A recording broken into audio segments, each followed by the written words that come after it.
บายดีฝากกดไลค์กดแชร์กดติดตามลาน้อย Channel เพื่อเป็นกำลังใจในการสร้างวิดีโอต่อไปมื้อนี้ค่อยมีข้อมูลดีๆมาฝากอีกแล้ว8นิสัยของผู้หญิงที่เฮ็ดให้ผู้ชายหลงมัก 1. เอาใจเก่งเสน่ห์ของผู้หญิงข้อนี้ถึงว่าหลายๆคนอ่านหู้ดีแต่ก็บ่ค่อยมีเพราะว่าบางเทื่อกันยิงบางเทื่อก็บ่ค่อยกล้าแบบนี้ถ้าต้องเลิศเท่าใดถ้าขาดนิสัยสาวสร้างเอาอกเอาใจบ่ว่าซ้ายใดก็บ่มีไผมักสิ่งนี้คือสิ่งที่ผู้ชายทุกคนปรารถนา 2. อ่อนหวานสาวห้าวอย่าตกใจจงทำใจรับรู้และยอมรับบางเทื่อหัวใจสาวห้าวคือเจ้าก็เคยมีช่วงเวลาของการแสดงออกที่บ่งบอกเวลาถึงความอ่อนโยนได้คือกันบ่จำเป็นต้องเปลี่ยนตัวเองให้เป็นสาวหวานเพียงแต่มีความอ่อนโยนอ่อนหวานติดตัวไว้ก็เพียงพอแล้วอย่างน้อยบางอารมณ์ก็อาจจะเว้าอ่อนหวานกับเขาหรือคนอื่นมันจะยิ่งเฮ็ดให้เจ้าดูดี 3. เปิดเผยข้อนี้สาวขี้อายอาจมีปัญหาแต่การเปิดเผยบ่หมายความว่าจะต้องเฮ็ดตัวห้าวหันการเปิดเผยในที่นี้ให้เจ้าแสดงความจริงใจเล็กน้อยเพื่อบอกให้เขาฮู้ว่าเจ้าฮักเขาอย่าเกรงใจจนเกินไป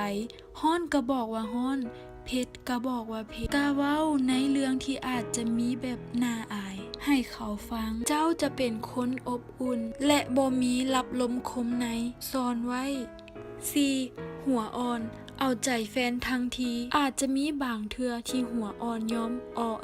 กับเขาในบางเทื่อที่ให้ยอมบ่ได้หมายความว่าให้ยอมไปทุกเรื่องเชื่อฟังเขาในบางโอกาสและยอมรับในสิ่งที่เป็นเหตุเป็นผลเช่นกันเพราะถ้าหัวแข็งจนบ่ฟังเป็นเจ้าหรือไผก็คือสิบ่มัก 5.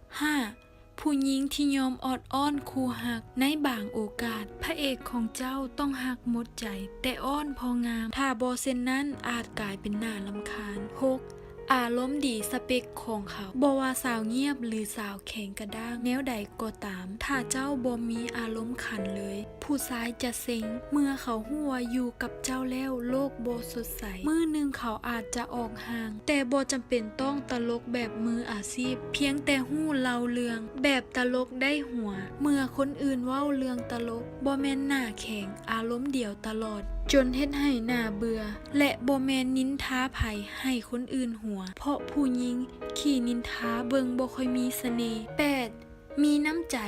เจ้าควรแสดงความมีน้ำใจห่วงใยและเอื้ออาทรในบางเทื่อบ่ว่าจะกับเขาหรือคนอื่นๆเพราะคนใจดำบ่มีน้ำใจคือสิบ่มีเสน่ห์ 8. ควรเบิ่งโลกในแง่ดีบ่เจ้าปัญหาจนน่ารำคาญหัดเป็นคนง่ายๆบ่จู้จี้จุกจิกจนเกินไป